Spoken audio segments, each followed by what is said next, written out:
right, Tage, let's move on to the Sunday night football game between the Cowboys and the Steelers. Let's start with the Cowboys offense versus the Steelers defense. And the Cowboys offense, it's a little bit kind of stuck in the mud right now, where they have some of the same issues in the pass game, I think, that the Eagles have. Of course, Kellen Moore, he was with the Cowboys previously, where you see offenses kind of running this sort of system. It comes up often where it just feels like for this passing game to really work, you need to just be better than the other team in so many spots. And now you can afford to do that when you have Dak Prescott, who is so good at playing the quarterback position.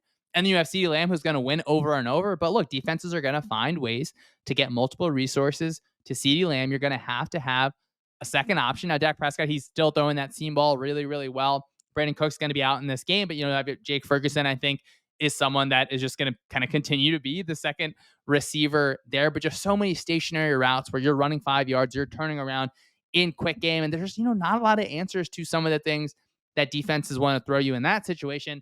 And just it feels like too many tight window throws, where I'm pretty sure Dak leads the league in percentage of his throws that are in those tight windows. And part of that's on the receivers. I think part of that's on the scheme. Part of that on Dak is more than happy to throw some of those because he can make those, but just feels like it's a high difficulty offense. And there is a little bit of like a very small margin for error. So sometimes I think just getting frustrated there where, even in the run game, like sometimes it feels like, there is kind of space for the running back to work to, but it doesn't end up working out. And feels like I hate talking about the same kind of thing year over year for teams. Cause like I live in Dallas. I didn't grow up here, but I want to watch the Cowboys win. I don't have to listen to my nephew be upset about the Cowboys. It's killing me here.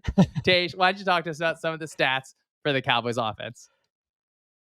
If Jerry Jones met your nephew and saw how passionate he was about the Cowboys, especially the videos you've sent me of him upset after Cowboys losses, there would be a full push to making sure this Cowboys team was the best in the league.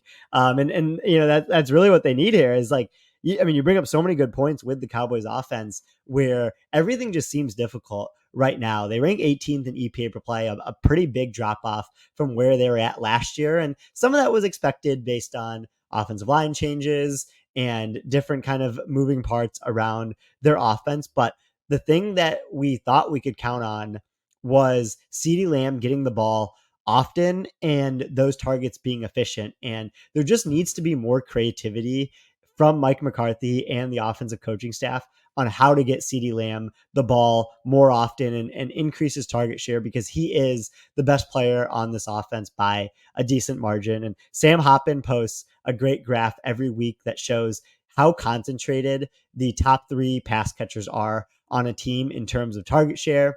And so just to explain this, at the top of his graph, there's the Giants, where Malik Neighbors is getting 38% target share, Wan'Dale Robinson's getting 28%, and Darius Slayton's getting 11%. So they have a lot concentrated in those 3 guys. Towards the bottom of the graph is a team like the Packers, where they have Dontavian Wicks, Jaden Reed, Romeo Doubs, Christian Watson, Tucker Kraft, all these players that they can spread out their targets to. And the Cowboys are closer to the Packers side of the graph than the Giants, even though a lot of their target concentration should just be between CeeDee Lamb and Jake Ferguson, because those are their top 2 pass catching options. And that just really hasn't been a part of their offense so far this year. CeeDee Lamb is currently sitting at a 22% target share. He should probably be closer to 30%. That's where he was when I was doing projections on the Cowboys offense over the summer. And so when you're giving as many targets to Brandon Cooks and Ezekiel Elliott and Luke Schoonmaker, and they're not as efficient of targets as they could be if they're going to Lamb or Ferguson, I think that's a little bit of an issue for the offense so far this year. And I think about when you're an offense and you're trying to just funnel targets through someone, defenses have a say in this. They can literally just put 4 guys there and say, hey, no matter what happens, you're not going to be able to throw here. But everything seems difficult point. That is something I keep harping on here. And I know how much you love when I talk about Kevin O'Connell, but when I'm watching Vikings film, there are multiple times in a game where Justin Jefferson is just wide open. And it's not because he's winning the routes. Of course, he is able to win the routes, but there are times when Kevin O'Connell is scheming that open. So I used to think, hey, if you only have a top receiver, defense is a W, but I see too many examples across the league where the best offenses are able to find unique ways to get your best player wide open, because it can't just be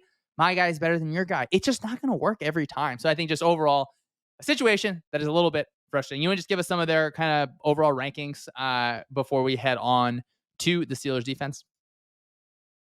Yeah, they do rank 22nd in EPA per pass and 15th in EPA per rush, which if you told me at the beginning of the season that their run game would rank higher than their pass game and Dak and CD were both healthy, I'd be very shocked by that. And so they're just like talking a little bit about their run game. Team run blocking has been fine. Like it hasn't been anything special, hasn't been bad either. Dowdle and Zeke don't offer you a ton as rushers, but they're also fine, just not particularly explosive. So run game being average would be totally good, totally fine in this offense if the pass offense was as good as it was last year or even 90% of that. So they just really need to get more out of their pass offense for this offense to take its next step and kind of get back to what it was last season, especially earlier in the All right, season. Tage, let's move on to a unit that we know you love a ton. Of course, I like to the Pittsburgh Steelers defense, where they just have so many guys. Like they have so many guys. Where you have Keanu Benton, who's rushing the passer and doing a good job. You have Larry Ogunjobi against the run. Of course, you have T.J. Watt there. Of course, Cam Hayward is still playing so well. Just going to continue to play well forever. We know how much you love Nick Herbig. I think that the way they're using Minka Fitzpatrick is interesting this year, where he's really just kind of like playing like a true safety, like a free safety a lot of the times, where he's not, playing a ton in the nickel. He's not playing a ton in the slot. They bring in Shawn Elliott, who he's, a player that's coming down, I think, a little bit more into the box against the run and doing a good job of it. So where do you want to go here for the Steelers defense? Yeah, I mean, I love watching this Steelers defense. They're so much fun to watch, and they rank sixth in EPA per play allowed so far this year, 10th against the pass, second against the run, and like you mentioned, just so many players like they can get pressures from inside from Cam Hayward, Larry Ogunjobi, outside. Obviously, TJ Watt is going to wreck games often. Alex Highsmith complements him well, and Highsmith won't play in this game, but I think Nick Herbig can fill in just fine for him. And then going to like the coverage side of things, they don't have a true weak link that you can just zero in on if you're an offense, because Joey Porter Jr. and Dante Jackson are just good cover corners in general. Minka Fitzpatrick is a great safety, as we've known these past couple seasons. Deshaun Elliott is one of the more underrated players in the league just because of his coverage ability, how physical he is as a tackler. So he's played well for them as well. And Patrick Queen is a decent linebacker, and has played fine this year. And I really love this graph that gets posted on Twitter every week as well from Emilio Conde, who does really good data viz work on just the havoc rate of defenses. How often are you forcing sacks, fumbles lost, tackles for loss, interceptions, or passes defended? And the Steelers rank fourth behind the Vikings, Lions, and Texans on this list, with 17.9% of their plays being havoc plays.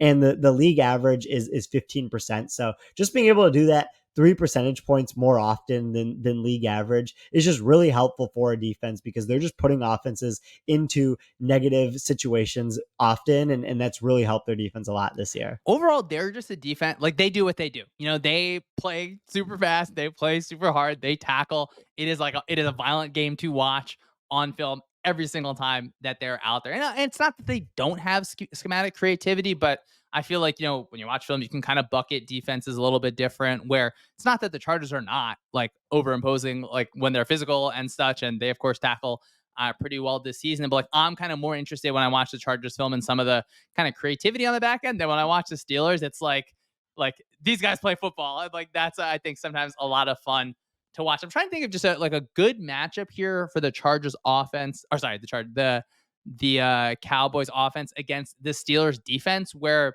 I mean, you could say, CeeDee Lamb in different spots just because he's such a top receiver. I don't know. The Steelers defensive line is really, really good. So that's a problem. I'm not sure if the run game is something that you love. I was thinking, maybe like Jake Ferguson, when you can get him kind of in or through Patrick Queen's zones. So I think, Patrick Queen obviously wasn't going to have as good of a time as he did in Baltimore, where he was able to play next to Roquan Smith and kind of be used in a unique type of role. But, I don't know. Maybe that's something where Mike McCarthy's got his microscope on that. What about for the other side, for the Steelers defense? What do you feel is there's a real positive matchup on that side? Yeah, I think when the Cowboys run the ball in this game, the Steelers will be all over it and just really forcing the Cowboys to play behind the sticks often, where Steelers have a really good run defense and the Cowboys run blocking is fine. It's not anything special. Their running backs just don't have enough juice to break off explosives and maybe take advantage of some Steelers defenders over pursuing. And so when the Cowboys are running the ball in this game, which they'll do, in a below average amount, but they'll still do it. Like I just think that they'll be bottled up often, and it'll make it tough on the pass game to be into expected pass situations a lot, where they've struggled a little bit so far this year. All right, Tage, what are maybe some just like fun matchups you're looking for here? Yeah, one fun matchup in this game, or something that I'm going to look for, is when the Cowboys come out in 21 personnel. What does that look like for both sides of the ball? So, charted by FTN this year, Cowboys have used 31 plays of 21 personnel, where they usually have Hunter Lepke, their fullback, on the field. So they're doing that 11.7% of the time, and they've been about league average when doing so, but they've thrown to Lepke a decent amount and had success with it, which has been interesting. The Steelers have just been all over 21 so far this year. They've only seen 15 plays of it, so very low sample size, but they've allowed a 33% success rate, which is, by far their best personnel that they've played against this year, and they're first in EPA against it. So it'll be interesting to see when the Cowboys come out in it. What's their plan? Like, how often are they throwing to Lepke? What are they kind of using him for as a blocker, maybe in the run game? And just like how well the Steelers do out of it when they kind of match it on their end, and really just send all their guys at that formation. I mean, the first Hunter Lepke mention, I think, of the entire season. Just bad job by us not going that way at all. We love a fullback. We love a fullback on stats. And team, let's flip over here to the Steelers offense versus the Cowboys defense, where I think the Steelers offense has, they kind of hit home run with Zach Frazier there on the offensive line. Of course, Arthur Smith is there now. I think both of us really wanted Justin Fields to be the quarterback through this season. And I like what I see from the Fields film. I'm not going to say he's a top 10 quarterback, but he is comfortable, I think, and he is serviceable in this offense, where it just, like, when you're watching him on film, it looks like he's a little bit less jittery. It feels like he's maybe just playing a little bit more comfortable, playing a little bit faster. And I think that's such a positive thing for a player. They, of course, use just a ton of boot in week one, where you get that play action fake, go ahead and run out the backside. We saw that a bunch versus the Colts in their last game, where he's just like outrunning defensive ends, which that's always really fun. I think George Pickens is playing really, really well. I think he's running good routes against man and zone coverage. I think overall for Fields, just continuing to be quick and decisive in the quick game, get that time to throw just down, right? Just get that ball out. You don't have to be a hero when you're extending plays and everything. He did have a really nice throw to George Pickens, kind of down the middle, kind of sort of towards the top of the TV screen later in the game. He had 2 scramble touchdowns. He's not being used in the like kind of like zone read run game. Towards the end, they used him a bunch on some kind of like quarterback power looks, a bunch of quarterback draws, where I don't think that Arthur Smith has like unleashed Justin Fields. I'm not sure if that is just, hey, they were really preparing for Russell Wilson to be the quarterback. I'm not sure if that's something they're just kind of waiting a little bit. They had a kind of got to have it drive to take the lead versus the Colts. Derailed by a mistimed snap, kind of a tough situation there. What do you want to talk about with the Steelers offense? Yeah, the point that you brought up there about Fields getting the ball out quickly is basically what this offense is kind of dependent on right now. And I'm with you. I'm glad he's starting. I think it makes it fun to watch this offense with him. And so when you look at his quick passing numbers, when he is getting the ball out in under 2.5 seconds, he ranks third in EPA per pass behind Josh Allen and Justin Herbert. So very impressive from Justin Fields and this pass offense when they can get the ball out quickly. But when he holds on to the ball over 2.5 seconds, they rank 19th in EPA per pass. So pretty big drop off there when he has to hold on to the ball. And a big part of him being successful when he gets the ball out quickly is George Pickens, like you mentioned, where George Pickens ranks 12th in yards per run this year, 5th in ESPN's open score. So he does a great job of getting open, especially off the snap. And he's not really a yards after catch guy. So him being able to get open, make contested catches is really good for just his sustained success in this offense. The offense does need one more pass catcher, and they were in on the Brandon Ayuk kind of situation. There were reports today that they had called the Raiders about Devontae Adams. I think Omar Khan understands that they need another pass catcher to take the offense to the next level. But 10th in EPA per pass right now, and Fields ranking 13th in EPA per play is a pretty good job by this whole entire Steelers organization to get that type of production out of an offense that's probably a year away from actually being the plan for Omar Khan is with that side of the ball. Tej, I feel like if we were like a combined two-person GM where, maybe you're taking care of the data, I'll take care of some of the scheme stuff, I want us to be in the news all the time about like, oh, these guys called someone. Like, you need to call everyone all the time. I want to know everyone's value. I want to know what the deal might be. I just not that like you have to be in the news, but I feel like even if I'm a team that there is 0% chance I'm trading for Devontae Adams, make a call. Like, what does it hurt to gain a little bit of information there where, I don't know, maybe that, we get to the offseason, maybe you're using it as kind of like a comp for something later. So, Tay, just in our imaginary world here, just, make sure your phone is charged all the time. All right, let's talk about the Cowboys defense here. We're after week one, certainly excited about this unit. I think that it's tough. It's not even just kind of coming down on earth. They've kind of like fallen hard to earth, where that game against the Ravens was really, really rough from a run game perspective. They do bounce back a little bit on Thursday night last week against the Giants, where Mozzie Smith probably had his best game of his careers, but so many injuries up front too, where it feels like, that is something that I think the Steelers are really going to attack. What do you have here for the Cowboys defense?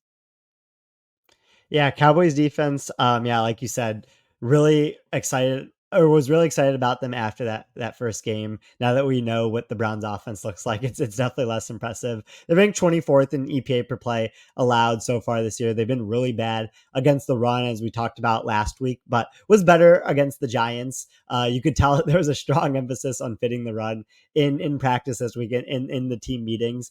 They're just not great as a defense at tackling in general. You can see that in the run game, especially when you look at some of the after contact numbers, but also just like the yards after catch that they've allowed. And what's really interesting for this defense is just like how much they can scheme around missing DeMarcus Lawrence and Micah Parsons. And those are players that are worth a ton to this defense in terms of the share of pressures they generate, but also just the drop off between them and what's behind them on the Cowboys defensive line. And so without them for the next couple of weeks, this is going to be a very uphill battle for this Cowboys defense without both of those pass rushers. Kind of building off that, Tage, what do you think just a positive matchup here for the Steelers offense versus the Cowboys defenses? Yeah, so now that they don't have Lawrence and Parsons, and we kind of learned this lesson last year in the Packers playoff game, like when the Steelers get into heavy personnel in this game, they have an opportunity to do really well against the Cowboys just because the Cowboys might not have the personnel to defend it. And so where I really see this going for the Steelers offense in this game is them getting into 12 personnel, one running back, two tight ends. They've done 67 plays of that this year, which has been about 25% of their total plays. And they've been pretty good when getting into it with a 45% success rate. They've even done some extra offensive lineman stuff on about 6% of their plays so far this year. So we could see that from them, just really trying to get the Cowboys into the area where their defense has to just get really light because they just don't have the heavy players to match some of this on defense. And the Cowboys have ranked 32nd in EPA per play allowed against 12 personnel so far this season. And so I really just see Arthur Smith rolling out Pat Freiermuth and Darnell Washington, who had that sweet hurdle last week, and just really trying to spam both of those players in this game against a very light Cowboys defense. I do want to see from heavier personnel groups. I want to see Fields as a runner just on some of those different kind of read plays in this game, particularly because we saw Baltimore have so much success against Dallas. I'm sure Arthur Smith obviously went through that film. I think this is a time where you can start to get even more creative there. I don't know if you have anything where you're feel like maybe it's more of a positive for the Cowboys defense here.